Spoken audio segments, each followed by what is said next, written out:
Swayam Prabha. Digital India. Educated India.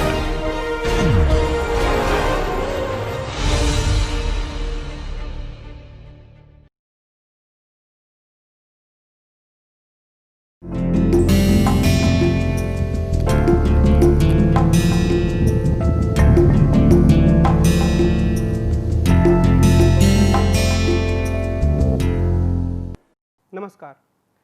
पाश्चात्य राजनीतिक दार्शनिकों के अध्ययन की श्रृंखला में अभी तक हमने विभिन्न धाराओं के राजनीतिक दार्शनिकों का अध्ययन किया है।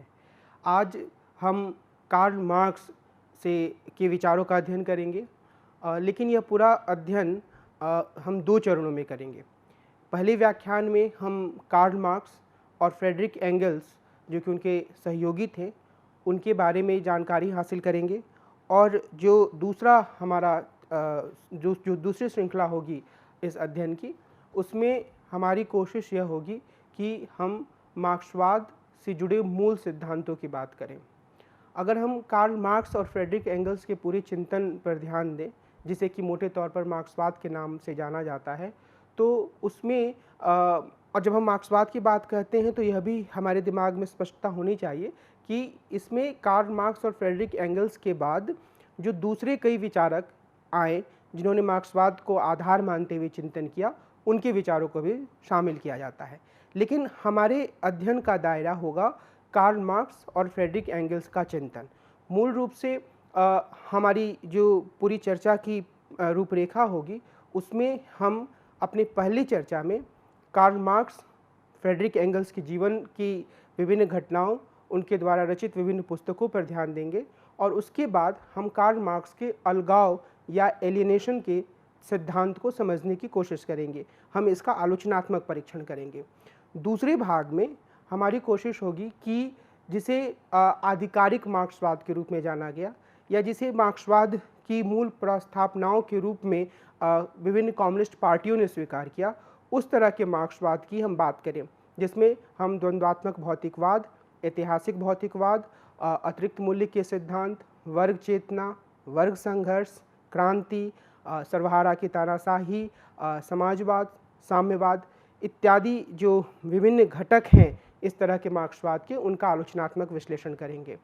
हमें यहाँ शुरुआत में ही इस बात को समझ लेने की आवश्यकता है कि अलगाव का सिद्धांत मार्क्स ने तब लिखा जब वो युवा थे, जब उन्होंने अपना व्यवस्थित लेखन, जिसे बाद में व्यवस्थित लेखन असल में माना गया, आरंभ नहीं किया था, और उन्होंने कभी इस लेखन को प्रकाशित नहीं किया।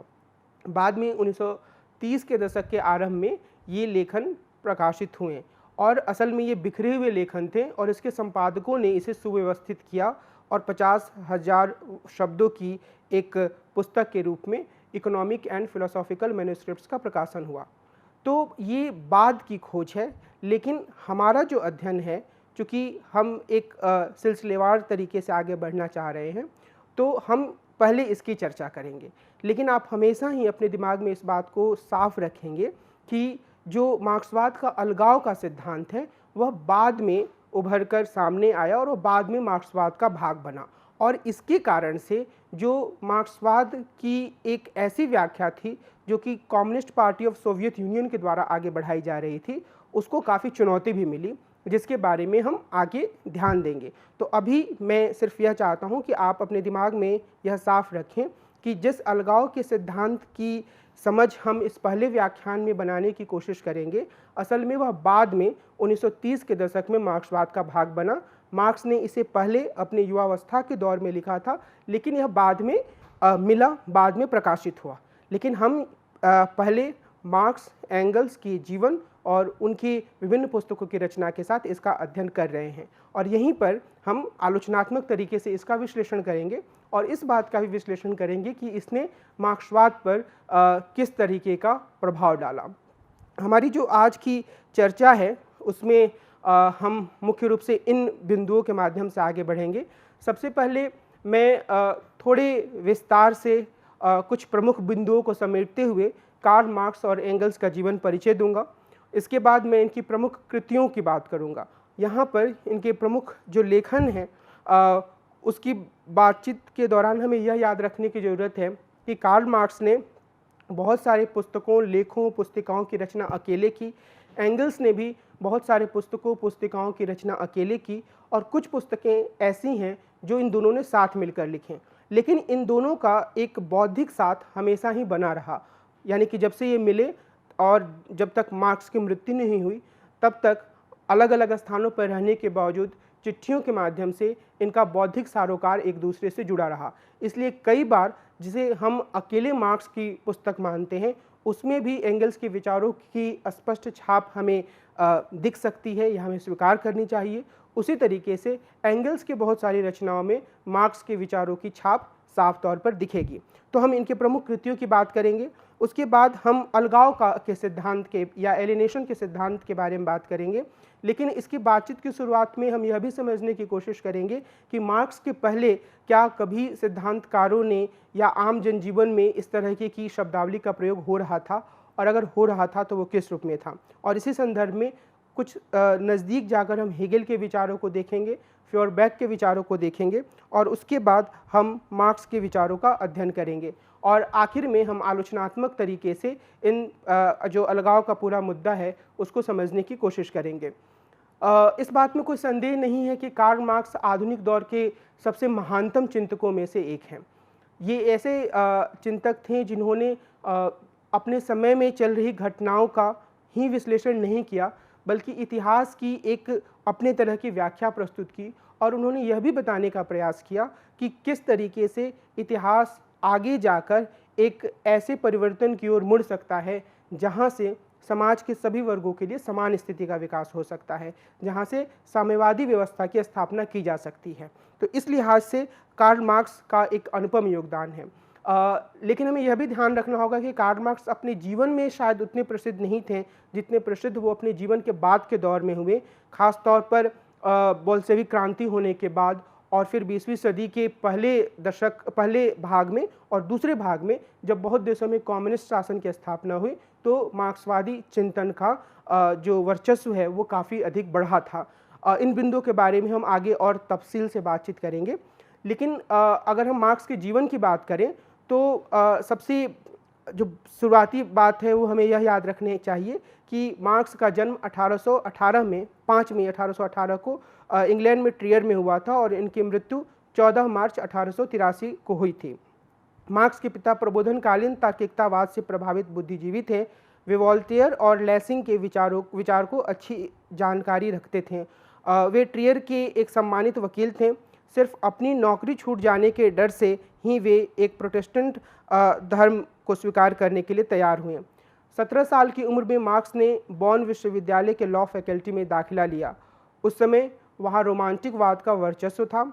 मार्क्स भी उसकी ओर आकर्षित हुए। उनकी दोस्ती ट्रियर समाज के एक प्रमुख सदस्य बैरन वॉन वेस्टफैलन की बेटी जेनी वॉन वेस्टफैलन से हो गई। आगे चलकर ये मार्क्स की पत्नी बनी। इनके कारण रोमांटिक साहित्य और सेंट साइमन की पॉलिटिक्स में भी मार्क्स की रुचि बढ़ी। अगले साल मार्क्स के पिता ने उन्हें यूनिवर्सिटी ऑफ बर्लिन भेजा, जो तुलनात्मक रूप से एक बड़ी यूनिवर्सिटी थी। मार्क्स ने इस विश्वविद्यालय में 4 सालों तक अध्ययन किया। यहाँ उन्होंने रोमांटिसिज्म को पूरी तरह छोड़ दिया। इसकी जगह उन्होंने हेगेलवाद को अपना लिया, जिसका उस समय बर्लिन में वर्चस्व था। मार्क्स युवा हेगेलवादी आंदोलन से काफ़ी गहरे रूप से जुड़ गए थे। जब हम हेगेल की बात कर रहे थे तब हमने कुछ हद तक युवा हेगेलवाद की भी बात की थी। युवा हेगेलवादी ऐसे युवक थे जो कि हेगेल के विचारों की वामपंथी व्याख्या कर रहे थे, और इस संदर्भ में वो ये चाहते थे कि धर्म के नाम पर जिस तरीके का एक प्रोपेगेंडा फैलाया जा रहा है समाज में, उससे धर्म को अलग किया जाए। और उसके हिसाब से युवा हेगेलवादियों को यह भरोसा था कि वे हेगेल के विचारों के माध्यम से ऐसा कर सकते हैं। बाद में मार्क्स हेगेल के विचारों से दूर होते हैं और वो हेगेल के विचारों की आलोचना भी करते हैं, लेकिन आरंभिक दौर में ये हेगेलवाद से काफ़ी प्रभावित थे, और यंग हेगेलियंस करके जो एक समूह बना था विश्वविद्यालयों में, वो उससे भी जुड़े हुए थे। बहरहाल जब मार्क्स यूनिवर्सिटी के विद्यालय से आगे निकले तो उन्हें इस बात का अंदाज़ा हो गया कि प्रशिया की सरकार उन्हें विश्वविद्यालय में नौकरी नहीं देना चाहती है। इसलिए उन्होंने पत्रकारिता की ओर रुख किया, और अक्टूबर 1842 में वो कोलोजन में प्रभावकारी उदारवादी पत्र रेहेंस्टे ज़ेइतुंग के संपादक बन गए। मार्क्स ने खास तौर पर आर्थिक सवालों पर ऐसे तीखे लेख लिखे कि सरकार परेशानी में पड़ गई। उसने इस अखबार को बंद करने का फैसला किया। इसके बंद होने के बाद मार्क्स ने फ्रांस जाने का फैसला कर लिया। पेरिस आने के शुरुआती कुछ महीनों के बाद ही मार्क्स तेज़ी से एक पक्का कम्युनिस्ट बन गए और यही वह दौर था जहां पर पेरिस में रहते हुए और पेरिस में मजदूरों के जीवन के अनुभवों के आधार पर उन्होंने ऐसी कृतियां लिखी, ऐसी रचनाएं लिखी जो बाद में इकोनॉमिक एंड फिलोसॉफिकल मैन्युस्क्रिप्ट्स के रूप में प्रकाशित हुई 1932 में। तो ये वो दौर था, यहीं पर उन्होंने इस तरीके का लेखन किया था। यहीं पर 1843 में इनका फ्रेडरिक एंगल्स से संपर्क हुआ और दोनों में गहरी मित्रता हो गई। 1844 के आखिर में मार्क्स को पेरिस से निष्कासित कर दिया गया। इसके बाद वे एंगल्स के साथ ब्रुसेल्स आ गए, जहां वे 3 सालों तक रहे। मार्क्स की जीवन की इस शुरुआती अवधि में हम एक चीज़ बार बार देख सकते हैं कि वो तीखे रूप से जो व्यवस्था थी, स्थापित व्यवस्था थी, उसकी आलोचना करने वाले लेख लिखते थे और कई बार उन्हें इसका खामियाजा भी भुगतना पड़ा। और जहाँ भी गए, जिस भी काम को उन्होंने शुरू किया, उसे जो व्यवस्था थी, जो सरकारी व्यवस्था थी, उसके द्वारा बाधित किया गया। कई स्थानों से उन्हें निष्कासित कर दिया गया या फिर वो जो काम कर रहे थे, जिस अखबार में काम कर रहे थे, उसे बंद कर दिया गया। तो ये शुरुआती दौर से ही ये व्यवस्था विरोधी लेखन करते चले आ रहे थे। ब्रुसेल्स में रहते हुए मार्क्स ने खुद को इतिहास के अध्ययन में झोंक दिया। यही उन्होंने एक ऐसी संकल्पना तैयार की जिसे इतिहास की भौतिकवादी संकल्पना के रूप में जाना गया। मार्क्स और एंगल्स कम्युनिस्ट लीग में भी शामिल हो गए। 1847 के आखिर में लंदन में इस लीग का सम्मेलन हुआ। इसमें मार्क्स और एंगल्स को कम्युनिस्ट लीग के लिए कम्युनिस्ट मैनिफेस्टो लिखने का काम दिया गया। 1848 में मार्क्स पेरिस वापस आ गए। सबसे पहले क्रांति की शुरुआत यहीं हुई और कम्युनिस्ट मैनिफेस्टो हम सब जानते हैं, जो 1848 में प्रकाशित हुई थी, वह मार्क्सवाद को समझने का एक मूल या बुनियादी ग्रंथ माना जाता है, जिसमें कि मार्क्स ने और एंगल्स ने अपने विचारों की निचोड़ को प्रस्तुत किया है और एक लंबे समय तक, लंबी अवधि तक और आज के दौर तक कम्युनिस्ट मैनिफेस्टो जो अलग अलग तरीके के कम्युनिस्ट कार्यकर्ता हैं, उनको प्रेरित और प्रभावित करती रही है। और जो लोग मार्क्सवाद के मूल तत्वों को समझना चाहते हैं, उनके लिए भी कम्युनिस्ट मैनिफेस्टो एक बुनियादी ग्रंथ के रूप में रही है। 1848 में मार्क्स फिर से पेरिस वापस आ गए। सबसे पहले क्रांति की शुरुआत यहीं से हुई। इसके बाद वे जर्मनी चले गए। वहाँ उन्होंने न्यू रेहेंस्टे ज़ेइतुंग, जो कि उनका पुराना अखबार था, उसे फिर से स्थापित किया। इस अखबार का काफ़ी प्रभाव था। बाद में सरकार ने इस अखबार का दमन कर दिया। मार्क्स को मई 1949 में लंदन में शरण लेनी पड़ी। उन्हें अपने जीवन के आखिरी समय तक लंदन में ही रहना पड़ा। हालांकि मार्क्स के लिए ये बहुत ही आसान फैसला नहीं था और उन्हें यह अंदाज़ा था कि शायद वो कुछ समय के लिए लंदन में आ रहे हैं, लेकिन कुछ परिस्थितियां ऐसी बनी कि उन्हें लंबे समय तक, या हम कहें कि अपने जीवन के आखिरी वर्षों तक, जीवन की समाप्ति तक लंदन में ही रहना पड़ा। 1850 के दशक के पहले दशक में मार्क्स का परिवार लंदन के सोहो क्वार्टर में 3 कमरों के घर में रहता था। इस समय मार्क्स और उनके परिवार को काफ़ी गरीबी का सामना करना पड़ा। उनके कई बच्चे भी इस समय हुए और चूँकि 3 कमरों का परिवार था, तो इससे उन्हें काफ़ी दिक्कतों का सामना करना पड़ा। ये सारे तथ्य जो हैं वो इसलिए महत्वपूर्ण हैं क्योंकि इससे यह पता चलता है कि मार्क्स ने जिस तरीके की गहन अध्ययन और सैद्धांतिकरण का काम किया, वह कोई विलासिता के जीवन को गुजारते हुए उन्होंने नहीं किया, बल्कि वो लगातार अपने काम में ठोकर खाते हुए आगे बढ़े और कई तरह की परेशानियों से जूझते हुए उन्होंने अपने सैद्धांतिकरण के काम को आगे बढ़ाया। और ये वो दौर था जब मार्क्स अपने जीविका के लिए कुछ काम तो कर रहे थे, पर उनकी आय इतनी ज़्यादा नहीं होती थी कि उनका पूरा परिवार आसानी से भरण पोषण कर सके। इसलिए वे अपनी जीविका के लिए काफ़ी हद तक एंगल्स की मदद पर निर्भर थे। कई बार एंगल्स उनकी मदद करते भी थे। असल में जो एंगल्स थे, उनके पिता मैनचेस्टर में कॉटन के प्रसिद्ध व्यापारी थे। उनकी अच्छी खासी आमदनी होती थी और इसलिए कई बार एंगल्स उनके, यानी कि मार्क्स के और उनके परिवार की मदद करते थे। इसके अलावा मार्क्स की आमदनी का एक अन्य जरिया यह था कि वे न्यूयॉर्क डेली ट्रिब्यून के विदेशी संवाददाता के रूप में साप्ताहिक लेख लिखा करते थे और इसी संदर्भ में उन्होंने भारत के बारे में भी और भारत में उपनिवेशवाद के बारे में भी कुछ लेख लिखे हैं, जो कि काफ़ी प्रसिद्ध हैं और जिसके कारण से कई बार मार्क्स की आलोचना भी की जाती है। 1869 में मार्क्स की आय इतनी हो गई कि उन्हें एंगल्स की मदद की ज़रूरत नहीं रही। 1857-58 तक वे 800 पृष्ठों की एक बड़ी पांडुलिपि तैयार कर चुके थे। यह एक ऐसे काम का पहला ड्राफ्ट था या पहला मसौदा था जिसमें वे पूंजी, भूसंपत्ति, वेतन श्रम, राज्य, विदेशी व्यापार और विश्व बाजार से संबंधित मुद्दों पर विचार प्रस्तुत कर रहे थे या उन्होंने अपना विचार प्रस्तुत किया था। इस पांडुलिपि को ग्रॉन्ड्रिस के या आउटलाइन के नाम से जाना गया और यह पहली बार 1941 में प्रकाशित हुआ। 1860 के दशक में इस काम के आधार पर उन्होंने 3 बड़े खंडों पर काम करना शुरू किया। इन किताबों का शीर्षक थियरीज ऑफ सरप्लस वैल्यू रखा गया था। इसमें मार्क्स ने राजनीतिक अर्थशास्त्र में अपने पूर्ववर्ती चिंतकों स्मिथ और रिकार्डो के विचारों की समीक्षा की थी। 1867 में मार्क्स अपने इस काम के पहले खंड को प्रकाशित कर पाए। उन्होंने इसका शीर्षक कैपिटल 1 रखा और कैपिटल का जो यह प्रकाशन था, इसमें उन्होंने जिस तरीके से पूंजीवाद का विश्लेषण किया था वह काफ़ी गूढ़ था और उन्होंने अर्थशास्त्र और इतिहास के विभिन्न घटनाओं का उदाहरण लेते हुए इसका विश्लेषण किया था। 1860 के दशक के आखिरी वर्षों में उन्होंने कैपिटल के खंड 2 और खंड 3 को भी खत्म कर दिया था, लेकिन मार्क्स अपने जीवन के आखिरी वर्षों तक इसकी पांडुलिपि या मैन्युस्क्रिप्ट पर काम करते रहे और उनकी मृत्यु के बाद एंगल्स ने इन्हें प्रकाशित किया। दरअसल कैपिटल के प्रकाशन में देरी होने का एक प्रमुख कारण यह भी था कि मार्क्स ने अपना बहुत सारा समय 1864 में स्थापित फर्स्ट इंटरनेशनल में लगाया। अगर हम मार्क्स के अन्यतम सहयोगी रहे या विशिष्ट और पूरी ज़िंदगी भर साथ रहने वाले बौद्धिक सहयोगी रहे फ्रेडरिक एंगल्स के जीवन की बात करें तो फ्रेडरिक एंगल्स का जन्म 28 नवंबर 1820 को बार्मेन में हुआ था और इनकी मृत्यु 1895 को लंदन में हुई। यानी कि मार्क्स की मृत्यु के 12 वर्षों बाद तक ये इस दुनिया में रहे और उन्होंने काफ़ी हद तक मार्क्स के बाद मार्क्सवाद को एक खास तरह का स्वरूप देने में महत्वपूर्ण भूमिका निभाई। एंगल्स वेस्टफेलिया के वुर्पटल में एक कपड़ा उत्पादक के सबसे बड़े बेटे थे। उन्हें ब्रेमन में व्यापार के काम का प्रशिक्षण दिया गया, लेकिन स्कूल के समय से ही एंगल्स के भीतर एक रेडिकल साहित्यिक महत्वाकांक्षा का विकास हुआ। सबसे पहले 1830 के दशक में वे यंग जर्मनी आंदोलन के लोकतांत्रिक राष्ट्रवादी लेखकों की ओर आकर्षित हुए। इसके बाद उन पर हीगेल का काफ़ी प्रभाव पड़ा और जैसा कि मैंने पहले बताया था कि मार्क्स भी एक यंग हीगेलियन के रूप में थे और उन पर भी हीगेल के विचारों का काफ़ी प्रभाव पड़ा था। एंगल्स की व्यापार के काम में कोई खास रुचि नहीं थी। 1842 में एंगल्स इंग्लैंड वापस आ गए और अपने मैनचेस्टर में पिता के फर्म में वो काम करने लगे।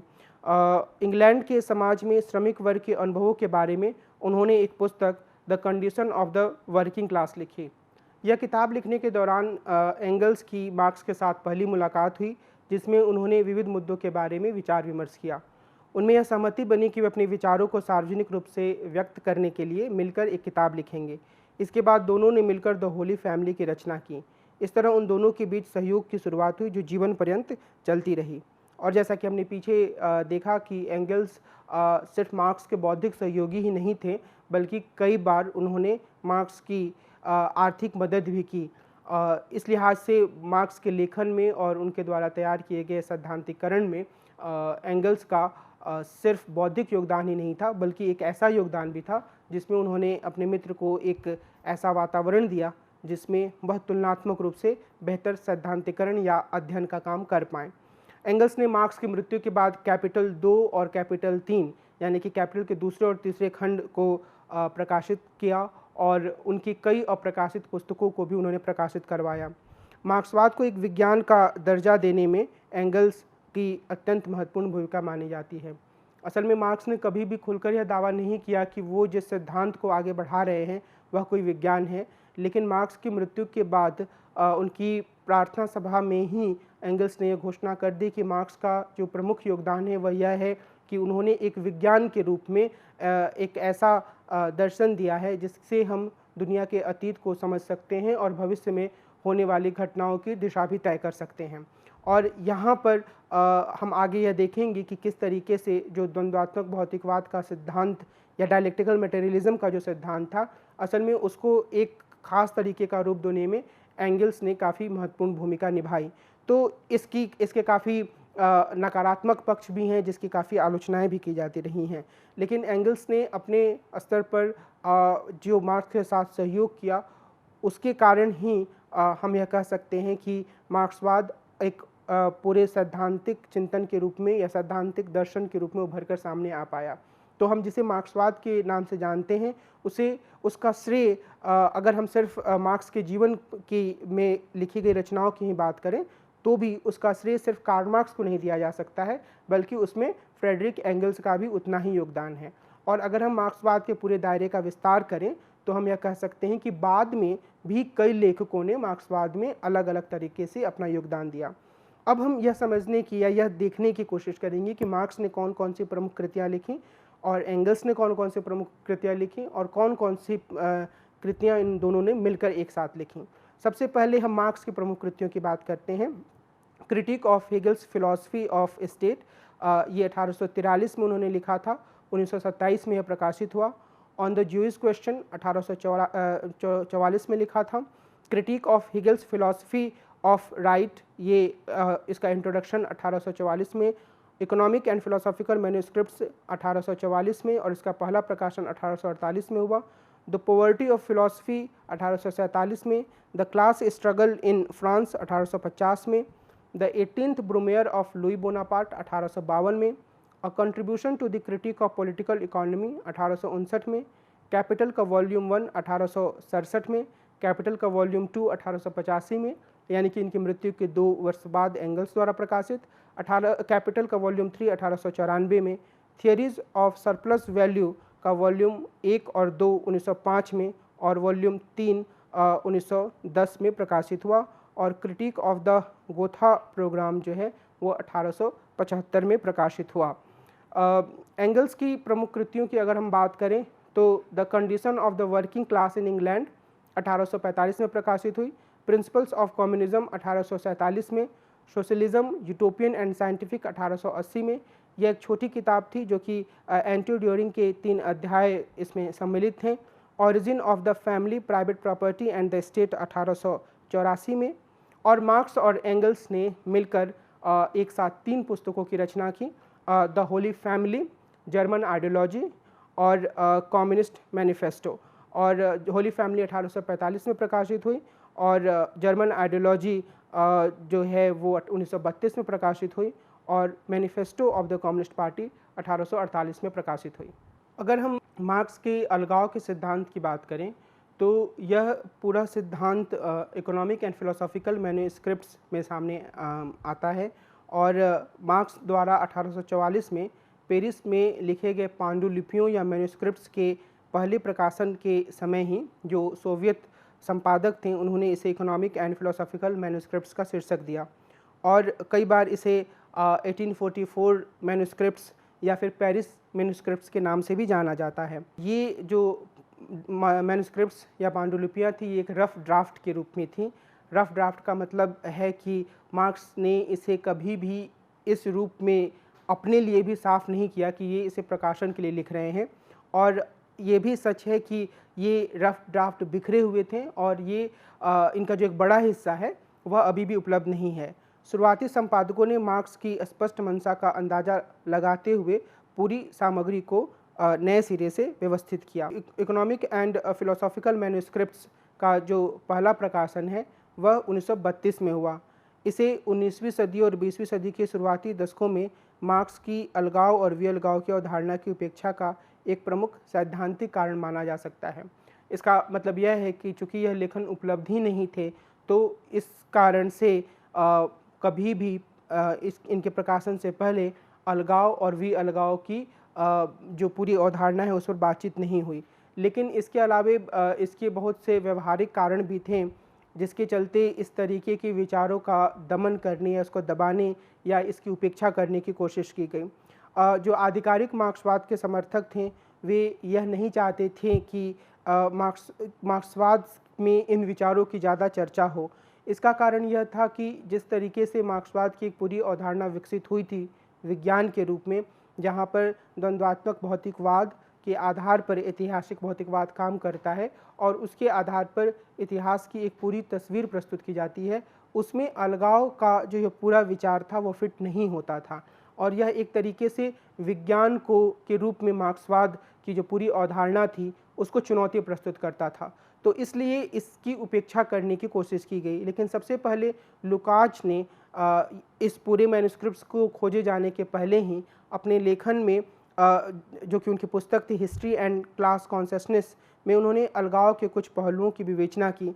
इसके लिए उन्होंने रिफिकेशन शब्द का प्रयोग किया, लेकिन इस किताब में अलगाव के बारे में कोई सामान्य या विशिष्ट विवेचना नहीं की गई। 1932 में इकोनॉमिक एंड फिलोसॉफिकल मैन्युस्क्रिप्ट्स के प्रकाशन के बाद ही इस पर विचार विमर्श की शुरुआत हुई। पूरे मैन्युस्क्रिप्ट्स में तकरीबन 50,000 शब्द हैं और यह बहुत ही जटिल और स्वप्नदर्शी संभावनाओं से भरपूर है।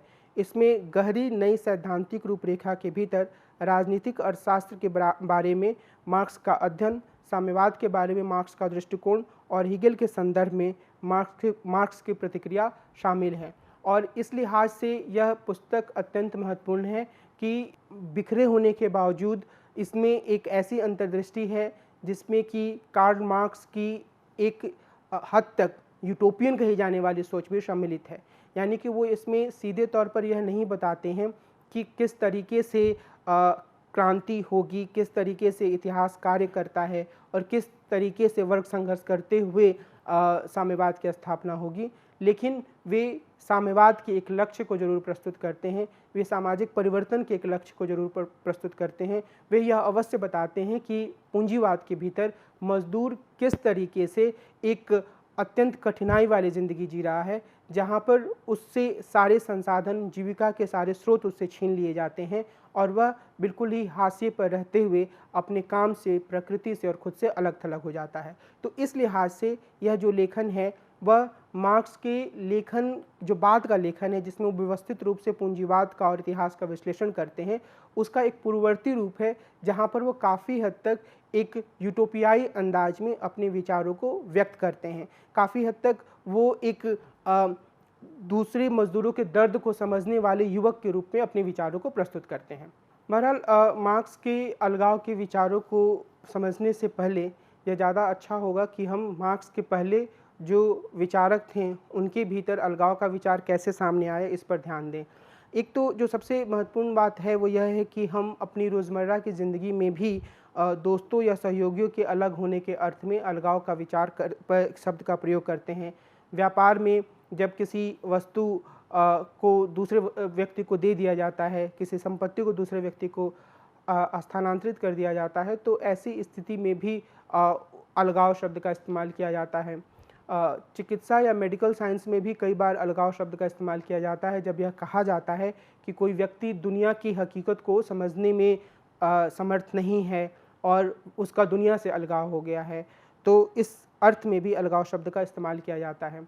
बहुत से लोग यह मानते हैं कि जो क्रिश्चियनिटी के भीतर ओरिजिनल सिन या मूल पाप की अवधारणा है और जो प्रायश्चित का पूरा संकल्प है, उसमें भी आदमी या व्यक्ति के अलगाव और अलगाव का एक शुरुआती संस्करण मौजूद है कि किस तरीके से ये जो ईसाई धर्म के भीतर की कहानी है उसमें व्यक्ति असल में जो ओरिजिनल सिन है उसके कारण करने से ही अपने स्वाभाविक रूप से अलग होता है और फिर वह एक खास तरह की जीवन की तरफ आगे बढ़ जाता है। कुछ लोग इस बात पर बल देते हैं कि पश्चिमी चिंतन में अलगाव की अवधारणा की पहली अभिव्यक्ति ओल्ड टेस्टामेंट की मूर्ति पूजा की अवधारणा में शामिल होती है। हेरेक्लिट्स में मनुष्यों का लोगोस से संबंध को भी अलगाव के संदर्भ में देखा जाता है, लेकिन शायद हीगेल ने पहले ऐसे विचारक थे जिन्होंने थोड़े व्यवस्थित रूप में अलगाव की अवधारणा पर विचार किया, पर उसके पहले रूसो के लेखन में भी कुछ हद तक अलगाव के विचार सामने आते हैं। और अगर हम रूसो के विचारों को देखें तो उसमें वे यह कहते हैं कि जब मनुष्य अपनी प्राकृतिक स्थिति में था तो वह प्रकृति के साथ नज़दीकी संबंध बनाकर अपना जीवन यापन करता था, लेकिन सभ्यता के उभार के साथ धीरे धीरे और कला और संस्कृति के आने के कारण और भी तेज़ी से वह अपने प्राकृतिक स्वरूप से अलग हो जाता है, उसका अलगाव हो जाता है और वह एक सामाजिक व्यक्ति के रूप में अपना जीवन निर्वहन करने लगता है। तो इस सभ्यता के विकास में वो एक अलगाव का चिन्ह ढूंढते हैं और वो यह प्रस्तुत करते हैं कि वो यह विचार देते हैं कि जब व्यक्ति अपनी सामान्य इच्छा के अनुसार जीवन व्यतीत करने लगेंगे तो वो एक तरीके से अलगाव की स्थिति में आएंगे, या वो एक ऐसी स्थिति में आएंगे जहाँ पर उनका जो पूरा जीवन है वो एक तरीके से जो अलगाव का शिकार हो गया था वो उससे बाहर निकल पाएगा, क्योंकि वे अपनी उस सामान्य इच्छा के हिसाब से जीवन जी पाएंगे जो उनकी उच्चतर आत्म को दिखाती है, जो उनके प्राकृतिक स्थिति की जो इच्छा थी उसके अनुरूप होती है। तो इस आधार पर हम रूसो के लेखन में भी अलगाव की एक संकल्पना देख सकते हैं। लेकिन निश्चित रूप से जो रूसो के अलावा कुछ और लेखकों में हम इसी तरह का विचार पा सकते हैं, लेकिन मार्क्स द्वारा एक तत्वमीमांसी शब्द के रूप में अलगाव का विकास करने से पहले हीगेल और फ्योरबैक ने एक दार्शनिक अवधारणा के रूप में इसका विकास किया। हीगेल ने एक बुनियादी अर्थ में आत्म अलगाव की अवधारणा को असीम या एब्सोल्यूट पर लागू किया। वे कहते हैं कि प्रकृति में जो एब्सोल्यूट होता है उसका अपने आप में अलगाव हो जाता है, और ये जो अलगाव एब्सोल्यूट का होता है फिर वह अपने आत्म अलगाव से सीमित व्यक्ति के सीमित दिमाग में आता है, व्यक्ति के पास वापस आता है, और इस अर्थ में वह जो अलगाव से का शिकार एब्सोल्यूट माइंड या एब्सोल्यूट आइडिया है वह व्यक्ति के माध्यम से फिर नागरिक समाज से होते हुए आगे बढ़ता है, और फिर से एक बार स्टेट के रूप में या राज्य के रूप में वह अपने एक स्वाभाविक स्थिति की ओर आगे बढ़ता है, या अलगाव डी एलिनेशन की तरफ आगे बढ़ता है। और एक अन्य अर्थ में भी हीगेल अलगाव के विचार को प्रस्तुत करते हैं। वे कहते हैं कि वस्तुओं का उत्पादन करना, वस्तुओं द्वारा खुद को अभिव्यक्त करना, भौतिक वस्तुओं, सामाजिक संस्थाओं और सांस्कृतिक उत्पादों के रूप में खुद को ऑब्जेक्टिफाई करना सीमित दिमाग की एक बुनियादी विशेषता है, और हर ऑब्जेक्टिफिकेशन आवश्यक रूप से अलगाव का उदाहरण है। उत्पादित वस्तु उत्पादक से अलग हो जाता है। इस अर्थ में अलगाव से उबरने का सिर्फ यही तरीका है कि जीव पर्याप्त रूप से जानकार हो। तो ऐसी स्थिति में वो यह बोलते हैं कि जब व्यक्ति किसी चीज़ का उत्पादन करता है, किसी वस्तु का उत्पादन करता है, तो वह एक तरीके से उसके ज्ञान का या उसकी क्षमता का उससे अलग होने के उदाहरण के रूप में आता है, और जब व्यक्ति इस स्थिति के बारे में जानकार होता है, जानकारी रखता है, तब वह इस अलगाव से उबर सकता है। कुल मिला के हीगेल के विचारों में हमें यह ध्यान रखने की ज़रूरत है कि अलगाव का विचार सामने आता है, और वह अलगाव का विचार एक एब्सोल्यूट स्पिरिट के अलगाव के रूप में सामने आता है, जो कि उनके संपूर्ण सिद्धांत का की एक आधारशिला का काम करता है कि किस तरीके से वो एब्सोल्यूट स्पिरिट प्रकृति से अलग होकर आगे पूरी दुनिया में अपनी यात्रा तय करता है, क्योंकि जो उसका अलगाव होता है वो उससे डी एलिनेशन या अलगाव की ओर बढ़ता है, और वो इसे एक चक्र के रूप में कई बार प्रस्तुत करते हैं। और दूसरे स्तर पर वो बोलते हैं कि जब हम किसी चीज़ को निर्मित करते हैं तो भी वह एक अलगाव के रूप में होता है, और उस अलगाव से हम तभी निकल सकते हैं जब हमें उस स्थिति के बारे में या यह जो पूरी प्रक्रिया है उसके बारे में अच्छी खासी जानकारी हो। और इस संदर्भ में फ्योरबाख ने अपनी जो उनकी कृति थी contribution to the critique of Hegel's philosophy तथा बाद में द इसेंस ऑफ क्रिश्चियनिटी और the principles of the philosophy of the future, इसमें उन्होंने हीगेल के विचारों का मूल्यांकन किया। उन्होंने हीगेल के इस दृष्टिकोण की आलोचना की कि प्रकृति असीम दिमाग का एक आत्म अलगाव युक्त रूप है, और आदमी अलगाव की प्रक्रिया में लगा असीम दिमाग है। वो हीगेल की आलोचना करते हैं और फिर ये आगे कहते हैं कि आदमी एक आत्म अलगाव युक्त ईश्वर नहीं है, बल्कि ईश्वर एक आत्म अलगाव युक्त आदमी है। यानी कि वो यह चाहते हैं कि धर्म को या ईश्वर को जिस तरीके से विचार के स्तर पर ले जाकर हीगेल रखते हैं, और वो ये कहते हैं कि वो आदमी के रूप में खुद को सामने ला रहा है, तो फ्योरबैक उससे उल्टा दिशा में जाने की कोशिश करते हैं, और ये कहते हैं कि जब आदमी अपनी आप से अपनी स्थिति से व्यथित होता है तो वह ईश्वर के रूप में अपना अलगाव कर लेता है। जो ईश्वर होता है वह अलगाव युक्त आदमी होता है, बजाय इसके कि जो आदमी है वह अलगाव युक्त ईश्वर है। तो इस रूप में वो यह कहते हैं कि हीगेल के विचार काफ़ी सीमित हैं, और मनुष्य के अलगाव के लिए फ्योरबाख ये कहते हैं कि यह आवश्यक है कि वह ईश्वर की जो काल्पनिक तस्वीर है वो ख़त्म कर दे या उसे इस दुनिया में सामने ले आए, बजाय इसकी कि वो यह माने कि वह दुनिया से बाहर की कोई चीज़ है और उसे उस रूप में देखने की ज़रूरत है। कुछ हद तक ये बातें दार्शनिक स्तर पर थोड़ी उलझाने वाली आपको लग सकती हैं, लेकिन जो मुख्य बात है वो बिल्कुल सीधी-सी है। बात यह है कि हीगल यह कहते हैं कि जो अलगाव होता है वह प्रकृति से एब्सोल्यूट माइंड, जिसे कई बार वो ईश्वर के रूप में भी प्रस्तुत करते हैं, उसके अलगाव के रूप में सामने आता है और फिर ये जो एब्सोल्यूट माइंड या ईश्वर होता है वह अपने आप को व्यक्ति या आदमी के माध्यम से व्यक्त करता है और धीरे धीरे वो आगे बढ़ता है और राज्य की स्थिति में आकर एक तरीके से उसका डी एलिनेशन या वी अलगाव होता है। वहीं फ्योरबैक ये कहते हैं कि ये जो ईश्वर है वह असल में आदमी के अलगाव की पहचान है। जब आदमी अपनी दुनिया के दुख से हार जाता है तो वो ईश्वर के रूप में किसी एक सत्ता का सृजन करता है और ज़रूरत इस बात की है कि आदमी इस अलगाव को, अपने इस अलगाव को ख़त्म करने के लिए ईश्वर के पूरे अस्तित्व को ही नकार दे या फिर धर्म को ज़मीन पर ले आए, अपने आम जिंदगी से जोड़े। मार्क्स के अलगाव की इस पूरी अवधारणा को हम हीगल और फ्योरबैक के संदर्भ में ही समझ सकते हैं। मार्क्स ने अपने लेखन में इन दोनों की ही आलोचना की। फ्योरबैक की तरह मार्क्स भी धार्मिक अलगाव की आलोचना करते हैं और वो कहते हैं कि जिस तरीके से हीगल ने धर्म को या फिर ईश्वर को एक तरीके से उसके व्यक्ति को उसके अलगाव के रूप में प्रस्तुत किया है वह सही नहीं है। लेकिन इसके साथ ही वो फ्योरबैक की सीमाओं को भी दिखाते हैं और ये कहते हैं कि धार्मिक अलगाव मनुष्यों के बहुत से अलगावों में से एक है और हीगल सिर्फ धर्म को ज़मीन पर लाने की बात करते हैं या मनुष्यों के वास्तविक जीवन से जोड़ने की बात करते हैं, पर ज़रूरत इस बात की है कि जो मनुष्यों का वास्तविक जीवन है उसके पीछे जो अलग तरह के कार्य या कारक हैं उनको भी समझा जाए।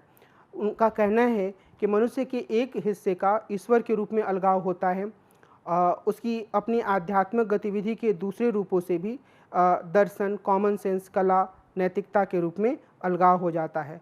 तो वो ये कहते हैं कि ईश्वर के रूप में अलगाव सिर्फ अलगाव का एक रूप है, वो अन्य कई सारी चीज़ों से भी अलग होता है।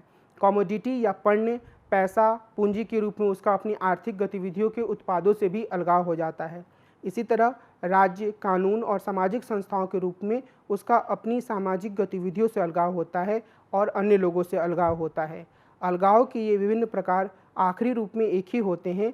ये आदमी या मनुष्य के आत्म अलगाव के विभिन्न आयाम या रूप होते हैं।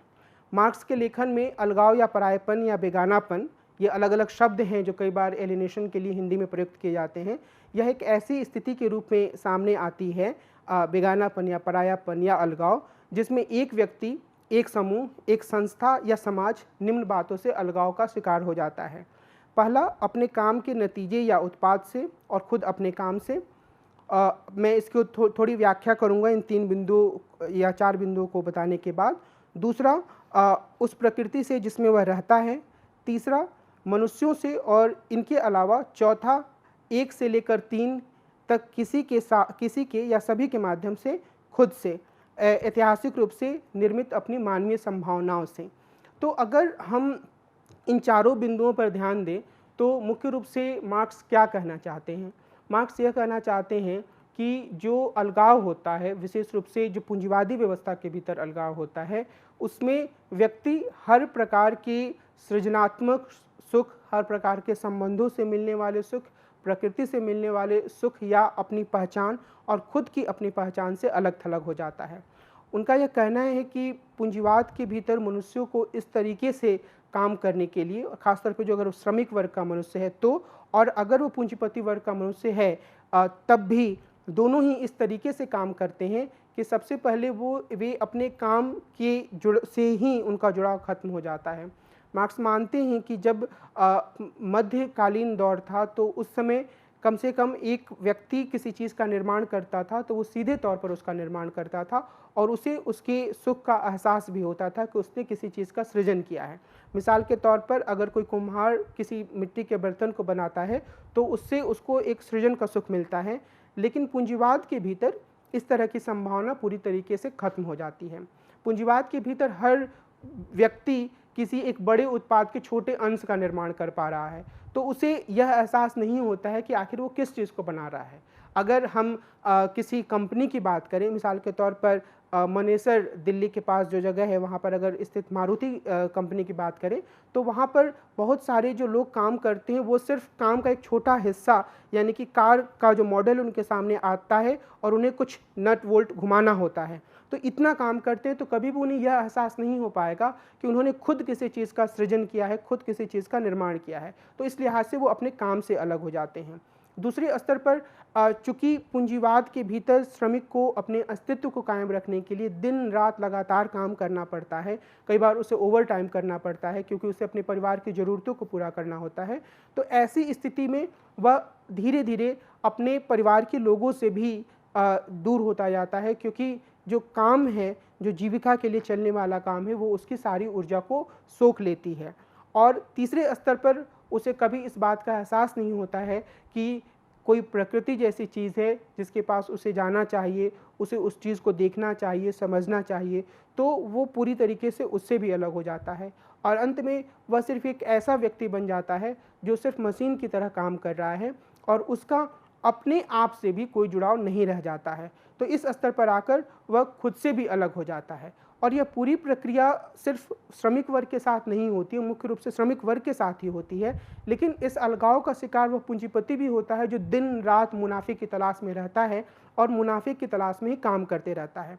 तो मार्क्स की जो अलगाव का जो पूरा विचार है, उस विचार में मार्क्स इस चीज़ को रेखांकित करते हैं कि पूंजीवादी व्यवस्था में जो एक मूल चीज़ है वह यह है कि व्यक्ति अपने सत्व से, अपनी इसेंस से दूर हो जाता है और उस इसेंस की प्राप्ति का लक्ष्य ही मार्क्स क्रांति या फिर साम्यवाद की स्थापना में देखते हैं और वह इस तरीके के अलगाव की कल्पना करते हैं जो कि एक सेल्फ एलिनेशन के रूप में सामने होता है और वह अपने आप से व्यक्ति के अलग होने के रूप में होता है।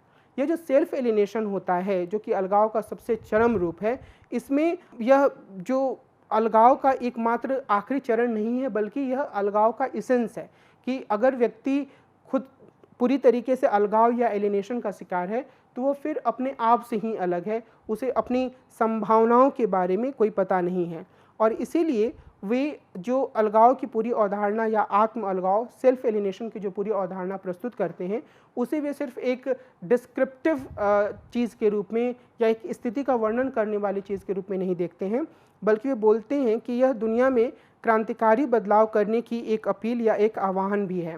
मार्क्स का लक्ष्य सिर्फ आलोचना करना नहीं था जिससे कि अलगाव का पर्दाफाश हो, वे रेडिकल क्रांति और साम्यवाद के लिए रास्ता तैयार करना चाहते थे। साम्यवाद के बारे में उन्होंने लिखा कि इसमें आदमी का एकीकरण होगा। आदमी से यहाँ पर हमें ध्यान रखना होगा कि मैन शब्द वो इस्तेमाल करते हैं, कई बार वो अंग्रेजी भाषा की उस समय के लेखन शैली के कारण भी आता है, हालांकि ये सारे विचार उन्होंने जर्मन में लिखे और ये सब अनुदित होकर फिर अंग्रेजी में प्रकाशित हुए। तो इसमें हम व्यक्ति भी मान सकते हैं, इस व्यक्ति का एकीकरण होगा और वह खुद के पास वापस लौटेगा और उसके आत्म अलगाव का दमन होगा। लेकिन यह भी बात महत्वपूर्ण है कि मार्क्स के बाद के लेखन में अलगाव और अलगाव शब्द का ज़्यादा उपयोग नहीं किया गया, लेकिन इन रचनाओं में, इस तरह की जितनी भी रचनाएं हुई उसमें यहाँ तक कि कैपिटल में भी वर्तमान अलगाव युक्त आदमी और समाज की आलोचना की गई और एक नए अलगाव वाले समाज बनाने का आह्वान किया गया। इसके अलावा जो जिसे मैच्योर मार्क्स माना जाता है उसमें कम से कम ग्रॉन्ड्रिस में अलगाव शब्द का बड़े पैमाने पर उपयोग किया गया है, लेकिन मार्क्स ने ग्रॉन्ड्रिस को या ग्रॉन्ड्रिस को भी अपने जीवन में जीवन काल में कभी प्रकाशित नहीं किया। वो भी एक रफ ड्राफ्ट की तरह ही था जिसमें उन्होंने काफ़ी हद तक जो मनुष्य की स्थिति है ऐतिहासिक दौर से लेकर पूंजीवाद तक, उत्पादन प्रक्रियाओं की जो स्थिति है, उत्पादन शक्तियाँ जिस तरीके से काम करती हैं, उनकी एक पूरी तस्वीर प्रस्तुत की। बहरहाल द्वितीय विश्व युद्ध के बाद अलगाव के बारे में ज़्यादा व्यापक और गहरी चर्चा आरंभ हुई और इस चर्चा में हम ये कह सकते हैं कि जिसे हम वेस्टर्न मार्क्सिज्म कहते हैं या जिसे फ्रैंकफर्ट स्कूल कहा जाता है, वहाँ के जो विद्वान हैं उन्होंने भी काफ़ी महत्वपूर्ण भूमिका निभाई। असल में जो मार्क्सवाद के भीतर जो अलगाव की अवधारणा उभर कर सामने आई, उसने जिसे आधिकारिक मार्क्सवाद माना जाता था, जिसमें कि यह दावा किया गया था कि मार्क्स एक विज्ञान है और उसे इसी रूप में काम करना चाहिए, तो अलगाव के सिद्धांत ने उसको एक तीखी और गहरी चुनौती प्रस्तुत की और इसमें मुख्य रूप से ऐसे बहुत से मार्क्सवादी चिंतक उभर कर सामने आए, चाहे वो दार्शनिक हो, मनोवैज्ञानिक हो, समाजशास्त्री हों, साहित्यिक आलोचक हों, जिन्होंने अलगाव को आधार मानते हुए एक मानवतावादी मार्क्सवाद का विकास करने की कोशिश की। कई गैर मार्क्सवादियों ने भी अलगाव के सिद्धांत को अपनाया, जिसमें हाइडेगर एक प्रमुख सिद्धांतकार थे। और ये जितने सिद्धांतकार थे, उन्होंने इस बात पर जोर देने की कोशिश की कि मार्क्स को हमें इस रूप में ही नहीं पढ़ना चाहिए कि वो अनिवार्य रूप से क्रांति की ही बात करते हैं और वो एक खास तरीके से वैज्ञानिक दृष्टिकोण प्रस्तुत करते हैं, जिसके आधार पर हम यह कह सकते हैं कि अभी इतिहास का यह चरण है, इसके बाद अगला चरण आएगा, उसके बाद अगला चरण आएगा और अंत में जाकर साम्यवाद की स्थापना हो जाएगी। इसके बजाय मानवतावादी मार्क्सवादियों ने इस बात पर जोर दिया कि हमें मार्क्स के लेखन को मनुष्यों की त्रासद स्थिति को समझने, मनुष्यों के जीवन से जुड़े विभिन्न सांस्कृतिक आयामों का विश्लेषण करने और उनके संदर्भ में एक खास तरीके का अध्ययन करने और उसको समाज के सामने रखने का तरीका भी हमें मानना चाहिए। अगर हम मार्क्सवाद को या मानवतावादी मार्क्सवाद को इस रूप में देखते हैं तो इन सभी विचारकों का यह मानना था कि हम मार्क्स के विचारों का ज़्यादा बेहतर उपयोग कर पाएंगे। जो आधिकारिक मार्क्सवाद था उसके लिए समस्या यह थी कि 1930 के दशक तक जाते जाते सोवियत यूनियन की कम्युनिस्ट पार्टी और इसके नेता स्टालिन काफ़ी हद तक सर्वाधिकारवादी या टोटलिटेरियन शासक का रूप धारण कर चुके थे। पूर्वी यूरोप के जिन देशों में भी कम्युनिस्ट शासन की स्थापना हुई और बाद में आगे चलकर जब चीन में एक तरीके से माओ त्से तुंग के विचारों के आधार पर क्रांति हुई, तो इन सभी देशों में मार्क्सवाद की बुनियादी धारणाओं को स्वीकार किया गया, लेकिन उसके आधार पर एक तरीके से डिक्टेटरशिप ऑफ प्रोलेटेरिएट के नाम पर या एक समाजवादी समाज बनाने के लक्ष्य के नाम पर काफ़ी ऐसे काम किए गए जो कि लोकतांत्रिक मूल्यों के खिलाफ थे, जो कि लोगों के विचारों का दमन करते थे। और इन सब को जस्टिफाई करने के लिए, इन सब को सही साबित करने के लिए अक्सर इस तर्क का इस्तेमाल किया गया कि मार्क्सवाद एक विज्ञान है और अगर हमें आखिरी लक्ष्य यानी साम्यवाद तक पहुंचना है तो हमें कुछ खास तरीके के कदम उठाने पड़ेंगे। लेकिन जो अलगाव का सिद्धांत था उसने इसी बुनियादी विचार पर चोट किया कि मार्क्सवाद एक विज्ञान है और इसने इस बात पर जोर दिया कि हमें मार्क्सवाद को एक खुले चिंतन पद्धति के रूप में देखना चाहिए, जिसके माध्यम से हम मनुष्य की स्थिति, जिसके माध्यम से हम मनुष्य की त्रासदी, जिसके माध्यम से हम मनुष्य के संघर्षों की खुले रूप में व्याख्या कर सकते हैं। तो इस लिहाज से अलगाव के सिद्धांत ने वैज्ञानिक मार्क्सवाद को काफ़ी चुनौती प्रस्तुत की। मार्क्स के जो अलगाव का जो पूरा सिद्धांत है उसकी काफ़ी हद तक आलोचना भी की गई और इस आलोचना के कई बहुत ही मजबूत आधार थे।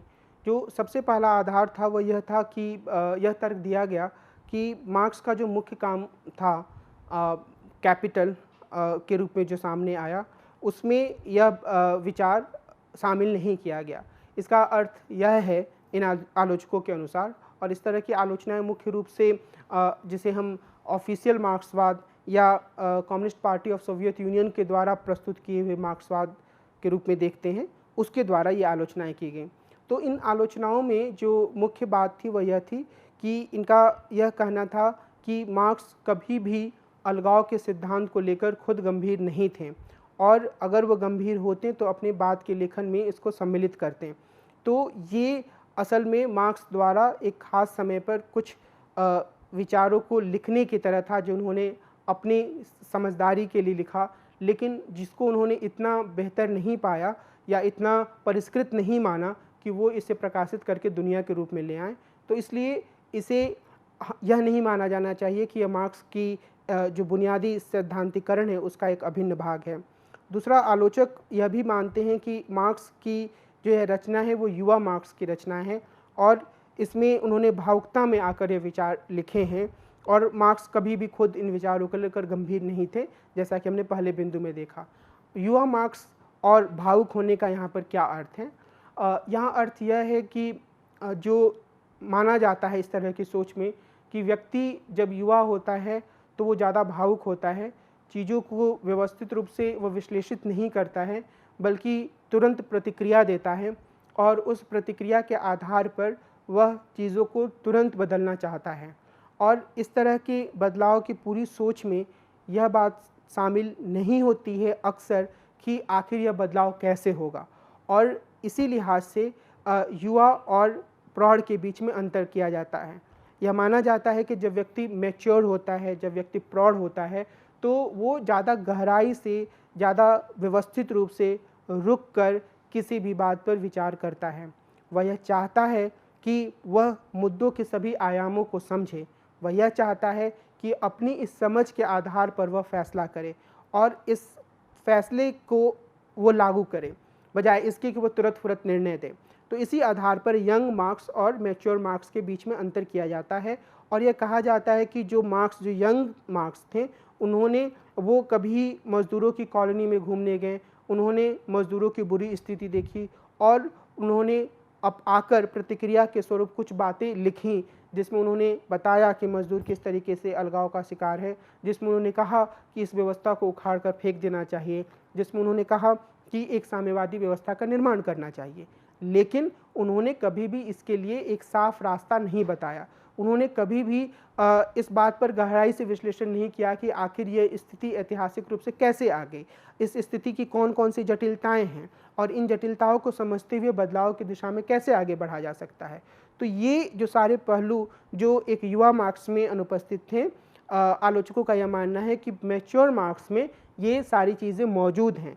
मैच्योर मार्क्स या प्रौढ़ मार्क्स जो हैं वो ऐतिहासिक रूप से जो उत्पादन की शक्तियां हैं उनका विश्लेषण करते हैं, वो पूंजीवाद से जुड़े हुए विभिन्न तत्वों का विश्लेषण करते हैं, वो यह बताने की कोशिश करते हैं कि पूंजीवाद के भीतर शोषण किस रूप में होता है, वो ये बताते हैं कि इस शोषण से जूझते हुए मजदूर या श्रमिक वर्ग कैसे राजनीतिक चेतना की तरफ आगे बढ़ेगा, वह किस तरीके से क्रांति करेगा और क्रांति के बाद कौन कौन से चरण आएंगे, और उन चरणों के बाद आखिर में जाकर एक साम्यवादी समाज की स्थापना होगी। तो ये जो पूरा विश्लेषण जो एक मैच्योर मार्क्स प्रस्तुत करते हैं वह युवा मार्क्स में अनुपस्थित है, और इस लिहाज से युवा मार्क्स की जो पूरी रचना है उसको डिस्क्रेडिट करने या उसको नकारने की कोशिश की जाती है।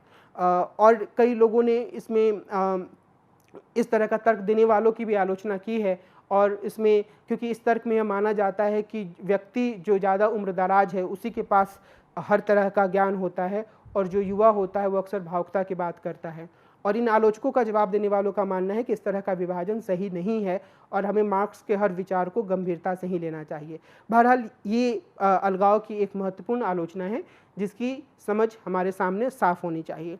तीसरे स्थान पर यही बात सामने आती है कि जो दूसरे आलोचना में कुछ हद तक सम्मिलित भी है कि एक बात होती है कि हम कहें कि सामाजिक परिवर्तन होना चाहिए, साम्यवाद की स्थापना होनी चाहिए, और दूसरी स्थिति होती है जब हम उसके लिए एक रास्ता बताएं। तो जो दूसरी स्थिति है वो अलगाव के इस पूरे सिद्धांत में अनुपस्थित है। सिर्फ एक लक्ष्य तय कर दिया गया है, पर उसको कैसे लागू किया जाएगा, उस स्थिति तक कैसे पहुंचा जाएगा, इसका कोई वर्णन नहीं किया गया है। और इससे आगे बढ़कर अल्थुसे और इसके दूसरे जो कई आलोचक हैं अलगाव के सिद्धांत के, उन्होंने यह भी रेखांकित किया कि अलगाव के सिद्धांत के आधार पर जो सैद्धांतिकरण हुआ या अलगाव के सिद्धांत को अगर हम माने तो असल में हम क्रांति या सामाजिक परिवर्तन के लक्ष्य को कमज़ोर करते हैं। अगर हम सिर्फ और सिर्फ मानवतावादी मार्क्सवाद की बात करें जिसमें कि अनिवार्य रूप से क्रांति हो, अनिवार्य रूप से क्रांति के बाद वर्गहीन समाज की स्थापना हो, इस लक्ष्य को हम कुछ देर के लिए छोड़ दें और मार्क्स को या मार्क्सवाद के लेखन को समाज की विभिन्न स्थितियों की विश्लेषण के एक साधन के रूप में स्वीकार कर लें, तो ऐसी स्थिति में पूरी ऊर्जा जो है वो इसी तरह के विश्लेषण में खर्च हो जाती है और इस बारे में कोई साफ समझ नहीं बन पाती है कि जो पूंजीवाद के भीतर शोषण हो रहा है, जो मजदूर वर्ग बहुत ही दुखद या बुरी स्थिति में है, उसे इससे निकालते हुए कैसे एक बेहतर जीवन की तरफ ले जाया जा सकता है। अलगाव के सिद्धांत की इन महत्वपूर्ण आलोचनाओं के बावजूद हमें यह बात याद रखने की आवश्यकता है कि असल में अलगाव से संबंधित लेखन का सामने आना और उसका प्रकाशित होना, उस पर विचार विमर्श होना, उसके आधार पर अलग अलग तरह का सैद्धांतिकरण होना मार्क्सवाद को काफ़ी हद तक समृद्ध करता है। मार्क्सवाद जिसकी 1917 की क्रांति के बाद काफ़ी हद तक एक आयामीय वन डायमेंशनल व्याख्या होने लगी थी, एक ऐसी व्याख्या जिसमें कि सोवियत यूनियन के भीतर सर्वहारा की तानाशाही या डिक्टेटरशिप ऑफ प्रोलेटेरिएट के नाम पर राज्य की जो केंद्रवादी प्रवृत्तियां थीं उसको सही ठहराया जाने लगा था। लोकतांत्रिक केंद्रवाद के नाम पर आलोचना के सभी स्वरों को दबाया जाने लगा था और मार्क्सवाद की विज्ञान होने के नाम पर एक तरीके से जो कलेक्टिवाइजेशन का प्रोग्राम था सोवियत यूनियन में और इसी तरीके के दूसरे कई कार्यक्रमों को अन्य देशों में बढ़ावा दिया जाने लगा, जिससे मनुष्यों का या व्यक्तियों का काफ़ी हद तक दमन किया गया। इन सब चीज़ों को एक तरीके से आलोचनात्मक नज़रिए से देखने का एक आधार अलगाव के सिद्धांत में मिलता है, क्योंकि इसकी बुनियादी बात यही है कि हम मार्क्स के सिद्धांतों के नाम पर, मार्क्स के विचारों के नाम पर या मार्क्सवाद के नाम पर एक ही तरह की व्याख्या को नहीं मान सकते हैं। खुद मार्क्स के लेखन में ऐसी व्याख्या आती है जहाँ पर मानवतावादी पहलुओं को महत्व दिया जाता है, जहाँ पर सामाजिक परिवर्तन की बात तो है, क्रांति करने या फिर साम्यवादी समाज की स्थापना करने के लक्ष्य को बिल्कुल नकारा नहीं गया है, लेकिन उसमें ज़्यादा जोर इस बात पर दिया गया है कि मनुष्यों की स्थिति किस तरीके से प्रभावित होती है शोषण से, उसको समझने की ज़रूरत है और उसको समझने के बाद ही किसी तरीके के आगे के रास्ते की तलाश की जा सकती है। तो ये जो मानवतावादी तत्व है उसका मार्क्सवाद के भीतर आना यह अलगाव के सिद्धांत का सबसे महत्वपूर्ण योगदान है और इसने मार्क्सवाद को ज़्यादा समृद्ध बनाया, उसे एक सीमा तक हम कह सकते हैं कि एक बहुआयामीय सिद्धांत के रूप में प्रस्तुत किया। मार्क्स के बारे में और अलगाव के बारे में इस चर्चा को मैं यहीं विराम दूंगा। अगले भाग में हम जिसे मार्क्सवाद के मूल तत्व माना जाता है उन सारी बातों पर, उन सारे सिद्धांतों पर विस्तार से चर्चा करेंगे। अभी मैं यह विराम लूँगा। नमस्कार।